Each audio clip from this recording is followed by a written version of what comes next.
Hello friends, welcome back to Melina kitchen. நம்ம Melina கிச்சனில் சக்கரை பொங்கல் எப்படி பண்ணுறதுன்னு தான் பார்க்க போகிறோம். வாங்க இந்த ரெசிபி எப்படி பண்ணுறதுன்னு பார்க்கலாம். ஃபஸ்ட்டு இந்த ரெசிபி பண்ணுறதுக்கு 1 கப் அளவுக்கு பச்சரிசியை எடுத்திருக்கேன்.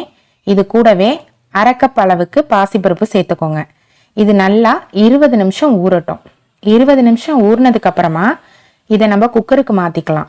இப்போ 1 கப் பச்சரிசி 1/2 கப் பாசிப்பருப்பு ரெண்டுக்கும் 5 கப் தண்ணி சேர்த்தா போதும். நான் இன்னைக்கு 4 கப் தண்ணி ப்ளஸ் 1 கப் பால் சேர்த்துக்கிறேன். நீங்கள் பால் தேவையில்லைன்னா 5 கப் தண்ணி நீங்கள் சேர்த்துக்கலாம். நீங்கள் எந்த கப்பில் அரிசி எடுத்தீங்களோ அதே கப்பில் 5 டம்ளர் தண்ணி இப்போ குக்கர் மூடி போட்டு ஸ்டவ்வை மீடியம் ஃப்ளேமில் வச்சு 4 விசில் வச்சு எடுத்துக்கலாம்.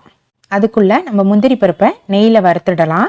அதுக்கு ஒரு பேனில் 2லேருந்து 3 டேபிள் ஸ்பூன் நெய் விட்டு நெய் நல்லா உருகுனதும் அது கூடவே சின்ன சின்னதாக கட் பண்ணி எடுத்துருக்க முந்திரி பருப்பு ப்ளஸ் உலர்ந்த திராட்சையை சேர்த்துக்கலாம். இது நல்லா பொன்னிறம் ஆகிற வரைக்கும் நம்ம வறுத்து எடுத்துக்கலாம். நெக்ஸ்ட்டு அதே பேனில் நம்ம வெல்லத்தை கரைச்சிக்கலாம். 1/2 கப் பாசிப்பருப்பு 1 கப் பச்சரிசிக்கு 1/2 கப்பு வெல்லம் எடுத்திருக்கேன்னா நீங்கள் எந்த கப்பில் அரிசி இழந்தீங்களோ அதே கப்பில் நீங்கள் வெல்லம் எடுத்துக்கோங்க. நான் ஸ்வீட் ரொம்ப வேணான்றதுனால 1/2 கப் எடுத்திருக்கேன். நீங்கள் 2 கப் அளவு சேர்த்துக்கோங்க. இப்போ வெல்லத்தை சேர்த்துடலாம். சேர்த்துட்டு கொஞ்சமாக தண்ணி விட்டு இதை நல்லா கரைச்சிடலாம். நல்லா கரண்டி போட்டு கிண்டிக்கிட்டே இருங்க. ஸ்டவ்வை மீடியம் ஃப்ளேம்லேயே வச்சுக்கோங்க. வெல்லம் நல்லா கரைஞ்சதும் ஒரு பிஞ்சு அளவுக்கு உப்பு சேர்த்துக்கோங்க. இப்போ சாதம் நல்லா ரெடியாக இருக்கும். அதை நம்ம ஓப்பன் பண்ணி பார்க்கலாம். இப்போ பாருங்கள், இந்த மாதிரி ஒரு கரண்டியை வச்சு நல்லா இது போல் மசிச்சு விட்டுக்கலாம். இப்போ நம்ம கரைச்சி வச்ச வெள்ளைப்பாகை இது கூட சேர்த்துக்கலாம். நான் அது கூட 2 ஏலக்காயை இது மாதிரி தட்டி அது கூட சேர்த்துருக்கேன்.